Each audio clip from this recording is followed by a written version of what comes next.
तो दोस्तों आज हम बात करेंगे मिस्टेक्स ड्यूरिंग प्रिपरेशन।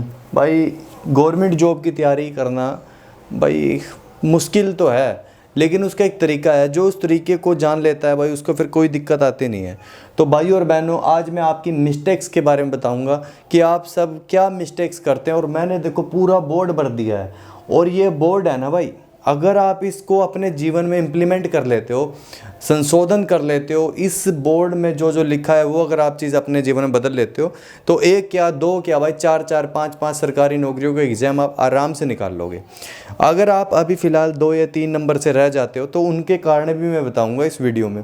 तो मेरे भाइयों, पूरा सबसे पहले भाई वीडियो लंबी रहेगी 8 से 9 मिनट की, तो ध्यान से देखनी है वीडियो, और वीडियो आपके लिए बहुत ज़्यादा ज़रूरी है। देखो भाई, कोई भी एग्ज़ाम लगा लो, कोई भी गवर्नमेंट जॉब का एग्ज़ाम लगा लो, बिना लक्ष्य के वो हासिल नहीं होता है। तो सबसे पहले तो ये आपका जो पहला टॉपिक है सबसे मेन है।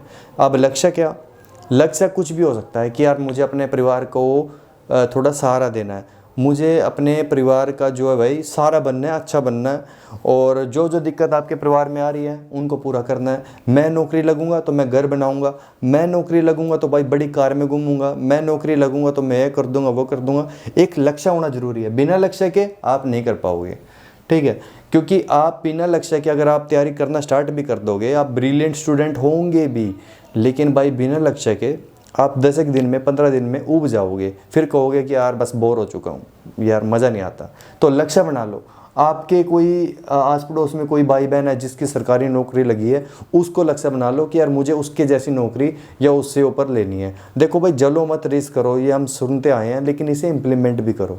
अब दूसरी बात आती है जी, आप क्या करते हैं? दूसरी गलती सबसे बड़ी, आप भर्ती का इंतज़ार करते हो। कोई भी भर्ती हुई, आप इंतज़ार करते हैं कि यार ये भर्ती आएगी तब मैं उसकी तैयारी स्टार्ट करूँगा। अब हाल फिलहाल में लगा लो, आप रेलवे की लगाओ या एसएससी के लगाएं, DSSB में लगाएं, हाई कोर्ट की नौकरियां लगाएं, या आप लगाओ जी हरियाणा में CET की जो जितनी भी नौकरियाँ हैं उनमें आप सब, जब तक कोई नौकरी का आपके पास नोटिफिकेशन या नौकरी आ नहीं जाती, उसका नोटिफिकेशन नहीं आ जाता, तब तक अपनी तैयारी आप नहीं करते हो। तो भाई ये चीज़ भी गलत, आपकी बहुत ज़्यादा गलत है। तैयारी करने का भाई कोई समय नहीं है, हर दिन हर समय तैयारी कर सकते हो, वीडियो के तुरंत बाद भी तैयारी कर सकते हो, लेकिन वीडियो ज़रूरी है। भर्ती का इंतज़ार नहीं करना है कभी भी, लगे रहो बस, क्योंकि भर्ती तो आएगी, फिर आपके पास टाइम नहीं होगा तैयारी का। अब दूसरी बात, सिलेबस के बिना पढ़ाई करना, ये भी आप बहुत से बच्चे बहुत गलतियां करते हैं। अब जैसे मैंने बोल दिया कि कोई भर्ती आई नहीं है, तो क्या उसका सिलेबस हम जान सकते हैं? नहीं, लेकिन एक आइडिया ले सकते हैं, उसके प्रीवियस ईयर क्वेश्चन देख सकते हैं, उसके प्रीवियस ईयर एग्ज़ाम पैटर्न देख सकते हैं, उसका संभावित एग्ज़ाम पैटर्न देख सकते हैं। अब एक भी भर्ती ऐसी नहीं है जो इस चैनल पर आपको नहीं मिलेगी जिसके एग्ज़ाम पैटर्न के बारे में मैंने ना बताया हो। हर एक के एग्ज़ाम पैटर्न के बारे में मैंने सब कुछ बताया। तो भाई सिलेबस के बिना पढ़ाई नहीं करनी है, सिलेबस जान के करनी है, ठीक है? अब बात करते हैं भाई अगले टॉपिक की, जो है आपका PYQ को इग्नोर करना। प्रीवियस ईयर क्वेश्चन आपके लिए इतने ज़रूरी हैं जैसे आपके शरीर के लिए आपका दिल। अगर आपका जो दिल है वह आपका जो खून को पंप नहीं करेगा, खून को शुद्ध नहीं करेगा, तो भाई आप जीवित नहीं रह सकते। ऐसे ही प्रीवियस ईयर क्वेश्चन को अगर आप नहीं लगाते हैं, इग्नोर कर देते हो, तो आप अपने दिल के धड़कन को भाई वो कर रहे हो, इग्नोर कर रहे हो। PYQ को इग्नोर नहीं करना, ये आपकी चौथी बात है। अगर आप ये कर रहे हो तो बहुत बड़ी गलती कर रहे हो। अब तीसरी बात भाई, पांचवी बात है, डेली का फिक्स्ड शेड्यूल नहीं होना। अब डेली का फिक्स शेड्यूल कैसा? पढ़ने का आपका फिक्स शेड्यूल होना चाहिए भाई। अगर आप रात को, सिर्फ रात को पढ़ते हैं, दिन में आप नौकरी कर रहे हैं, आप कर रहे हो जी 8 बजे से 12 बजे तक, तो 4 घंटे आप पढ़ रहे हैं ना, 4 घंटे बहुत हैं। 4 घंटे में UPSC निकल जाएगा अगर आप अच्छे से करोगे तो, CGL निकल जाता है। तो आपको क्या करना है, 4 घंटे आपके फिक्स रखने हैं। वो उन 4 घंटे में से आधा घंटा भी किसी को मत दो, अपना फिक्स रखो। अपने माता पिता को बोल दो कि मुझे इन 4 घंटे में बस टोकना नहीं है, मैं पढ़ना चाहता हूँ। और अपने दोस्तों को बोल दो कि यार सॉरी मैं नहीं आ पाऊँगा भाई, मैं कहीं नहीं जाऊँगा, मैं शादी में नहीं जा रहा, मैं कहीं, बस इस 4 घंटे को कभी मत छोड़ो, ये आपके काम आ जाएंगे। अब ये 4 घंटे कोई भी हो सकते हैं, आपके दोपहर के भी हो सकते हैं। आप अगर लंच टाइम में पढ़ते हो तो लंच टाइम में पढ़ो, अब अगर आप ड्यूटी कर रहे हो तो पढ़ो, कॉलेज जा रहे हो तो जब समय मिल रहा है तब पढ़ो, आप लाइब्रेरी जा रहे हो तो सिर्फ लाइब्रेरी ही जाओ, फालतू दिमाग मत लगाओ वहाँ। तो ये आपका है डेली का फिक्स शेड्यूल, बहुत ज़रूरी है। अब आपका है जी सिर्फ आसान सब्जेक्ट पढ़ना, ये टॉपिक पढ़ना। अब आप गलतियाँ क्या करते हो, कुछ समय पर हम भी करते थे, सब करते थे, क्या करते हैं कि जो टॉपिक आपको समझ में आ रहा है वो तो आप मान लेते हैं कि हाँ यार ये इसमें मज़ा आ रहा है तो ये पढ़ूंगा।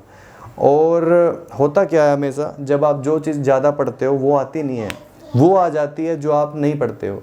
तो हमेशा से एक चीज़ ध्यान रखना, सब कुछ पढ़ना है। अगर आप गवर्नमेंट जॉब लेना चाहते हैं तो सब कुछ पढ़ना पड़ेगा, आपको कुछ अच्छा लगे या ना लगे, लेकिन पढ़ना पड़ेगा। अब जैसे आपका शरीर है, आपके शरीर को जो चीज़ अच्छी लगती है, जैसे आपके पेट को जो चीज़ अच्छी लगती है ना, वो आपकी जीभ को नहीं लगेगी।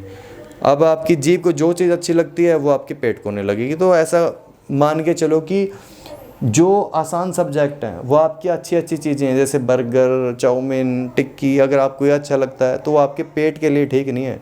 लेकिन जो आपको भाई थोड़ा मुश्किल लगता है वही आपके काम आएगा। सब कुछ पढ़ना स्टार्ट करो। और मैं तो कहता हूँ कि बर्गर, टिक्की भी खाओ, सब कुछ खाओ, लेकिन अपने शरीर को लोहा बनाओ, फिर कोई दिक्कत नहीं आएगी। करंट अफेयर की गलत स्ट्रैटेजी, करंट अफेयर्स की गलत स्ट्रैटेजी, इसके लिए मैंने अलग से वीडियो बनाई है, मैं उसमें अब अलग से इसको डिस्कस नहीं करूँगा। आप क्या करो, RRB group D current affairs job Darshan के नाम से सर्च करो। अब जो आपके पास जो क्या नाम है वीडियो आएगी ना, वो आपके लिए सफिशिएंट है, उससे बाहर जाने की आपको कभी ज़रूरत नहीं पड़ेगी। ठीक है जी, तो वो आप देख लो। लेकिन फिर भी मैं बता देता हूँ, कोई भी भर्ती आ जाती है, जब आपको नोटिफिकेशन आ गया ना, जिस दिन आपको नोटिफिकेशन आ जाए एडमिट कार्ड का, एडमिट कार्ड आपके निकलने स्टार्ट हो जाएं, उससे 6 महीने पहले की करंट अफेयर आपने याद रखनी है। अगर आप 1 साल की कर लेते हैं तो बहुत है, उससे ज़्यादा की करने की ज़रूरत नहीं है, 6 महीने की तो करनी पड़ेगी, ये अपनी बात है। और क्या क्या पढ़ना है इसके बारे में मैंने अलग से वीडियो बनाई है, वो देख लो। बार बार स्ट्रैटेजी बदलना, भाई स्ट्रैटेजी नहीं बदलनी। अब आप 8 से 12 पढ़ रहे हो ना, तो 8 से 12 ही पढ़ो।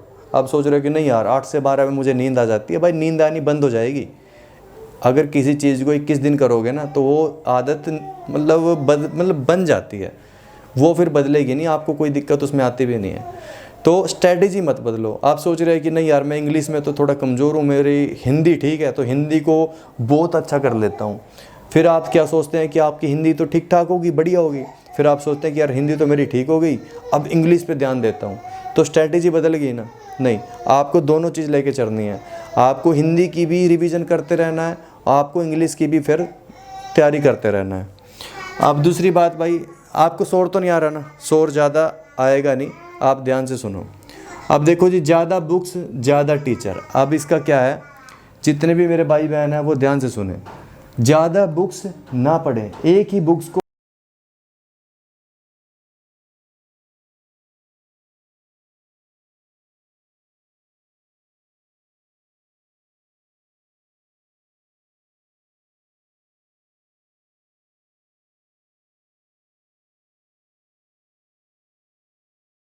समझ में आ रहा है ना, उसको मत बदलो। फिर चाहे वो मतलब ये मान लो कि उसने गलती कर दी, वो कर दी, लेकिन कोई भी टीचर बुरा नहीं है, आपको सिलेक्शन दिला के ही मानेगा।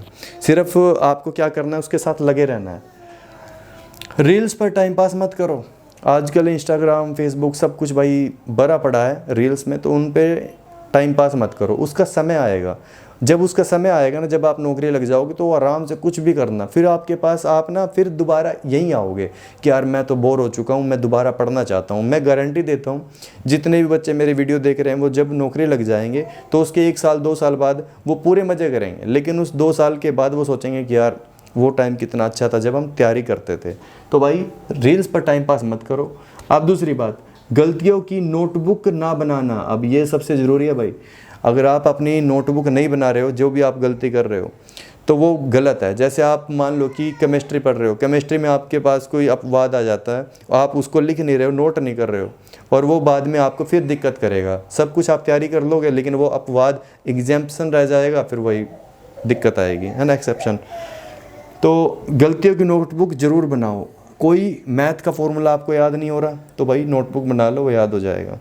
कोई चीज़ आपको याद नहीं हो रही, जैसे मान लो कि झारखंड की राजधानी रांची है, आपको बार बार आप उसे रायपुर बोल रहे हैं, तो वो आपकी नोटबुक में आप लिख लो, फिर आप ज़िंदगी भर उसको नहीं भूलोगे। एग्ज़ाम से कुछ दिन पहले जागना। अब बहुत से भाई बहन यही करते हैं, एग्ज़ाम से जैसे सोचते हैं कि यार जब एग्ज़ाम आएगा तब पढ़ूंगा।